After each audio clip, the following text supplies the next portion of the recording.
orang yang pro Pentakosta dia akan menggunakan LAI. Tapi coba kita lihat terjemahan-terjemahan yang lebih tua. Tahun 1677, Browes itu menggunakan kata Pentecoste dalam bahasa Indonesia loh itu. Pentecoste. Leidecker menggunakan kata Camsin. Camsin itu hari raya 7 minggu dalam tradisi Yahudi atau Sukkot itu. Terus kata Camsin itu juga dipakai tahun 1818. Lalu Casbury 1853 justru dipakai kata Pantikusta. Nah, ini agak-agak gimana ini ya Casbury ini ya. Lalu terjemahan yang lebih muda 61. Dia dari Babat Sako Kitab Suci, terjemahnya Huls itu dia menggunakan kata dalam kata Pentekosta. Pentekosta lebih dekat dengan Pentekoste atau Pentekos atau Pentekos.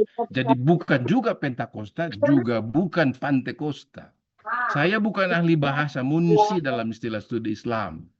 Tapi kata Pantekosta dalam kengototan saya, kengeyelan saya, itu adalah berdasarkan pendekatan historis dari unit sosial masyarakat. Karena sejak tahun 1906 sudah ada kata de Pinkstergemeente Pantemanggoeng di Jawa bagian tengah. Kata Pinkster itu dipahami pada waktu itu adalah kata Pantekosta. Jadi kalau bicara sejarah Pantekosta di Nusantara, harusnya memang kita kembali kepada nadi asalnya. Apa itu? Kata Pantekosta. Walaupun ini bukan karena, iya Bang, karena kamu kan orang GPD, untung kau. Enggak juga, enggak.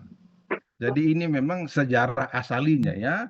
Mereka pada waktu itu sudah disebut a new Pinkster Fund for Midden Java. Orang-orang Pantekosta yang baru di Jawa Tengah.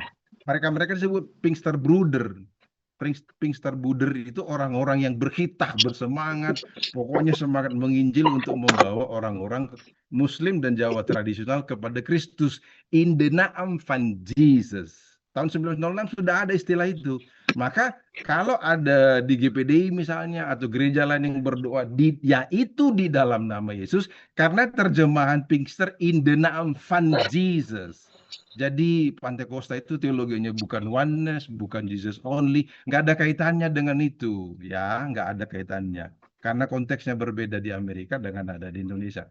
Jadi saya clear, tetap ngotot saya, ngeyel saya, karena berdasarkan pendekatan sosial science, unit sosial di masyarakat Hindia Belanda, Pentekostalisme. Kalau teman-teman menggunakan Pentekostalisme, silakan, tetapi harus tahu sejarahnya.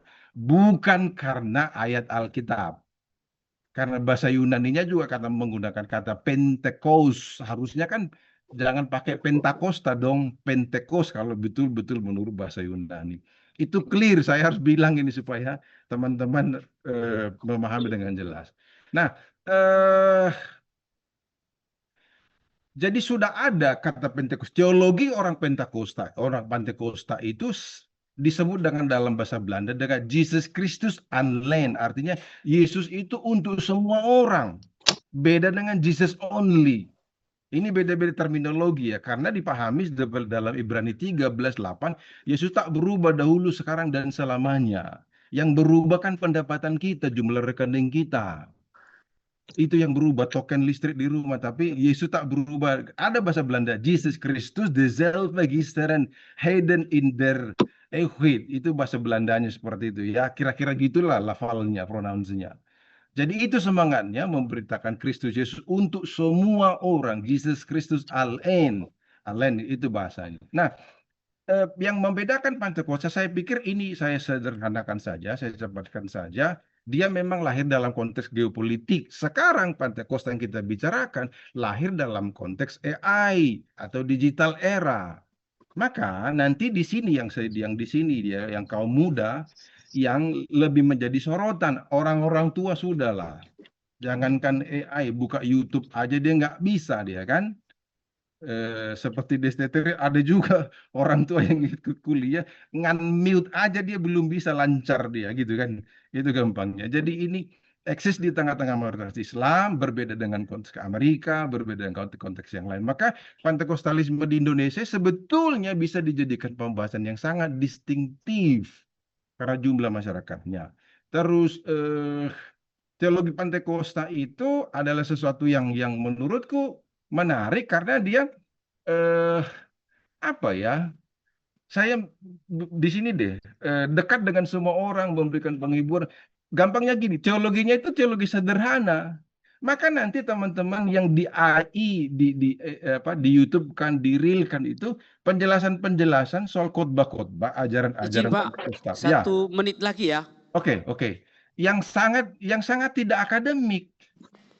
Karena memang konsumernya seperti itu. Jadi orang-orang Pantai Koste senang mendengarkan khotbah-khotbah yang model-model Edis TV, kan kayak gitu itu ya. Model-model yang apa gitu. Jadi karena memang orang-orangnya tidak akademik banget itu. Jadi hal-hal yang sangat kecil-kecil gitu.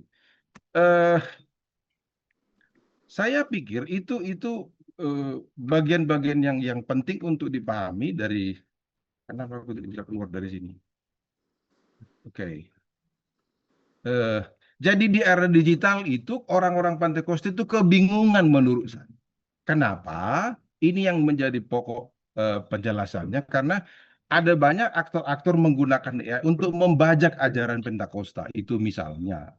Macam-macam dia ya karena juga ada pola berkonflik antar perpecahan antara gereja ini dengan gereja itu, terus istilah-istilah teologis yang mirip-mirip sebetulnya juga tidak sama pemahamannya. Lalu ada yang disebut dengan pneumatical hermeneutis. Orang Pantekosta itu bukan lagi hanya dari AI, tapi kan juga orang-orang tua itu dia langsung kabelnya itu sampai ke surga dia. Maka terjemahan Alkitabnya itu suka-sukanya sendiri. Ada lagi kultik di dalamnya, pengkultusan dan yang lain-lain. Belum lagi seminar-seminar teologi tertentu yang merasa dia punya pemahaman pengajaran sendiri gitu.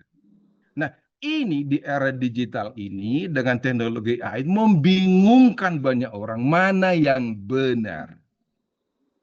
Umat hanya di berandanya lintas ini, pengajarannya lintas ini. Maka otoritas gereja di kelompok Pantekostal itu memang sedang diragukan.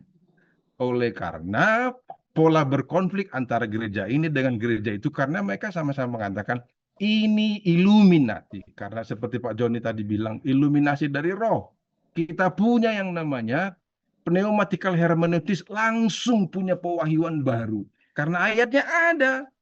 Firman Allah itu baru tiap hari. Ya firmannya baru tiap hari, tapi hermeneutisnya benar nggak? Allahu alam.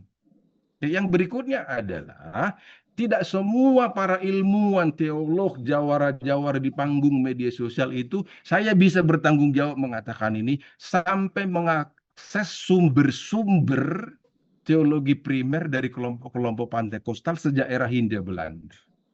Waktu udah habis, Pak Dr. Thank you. Elia. Itu saja yang mau saya sampaikan. Tuhan memberkati kita. Baik, terima kasih. Terima kasih pemaparan daripada Bapak Dr. Elia Tambuna memberikan pemahaman tentang Pentakosta untuk kita. Terima kasih banyak.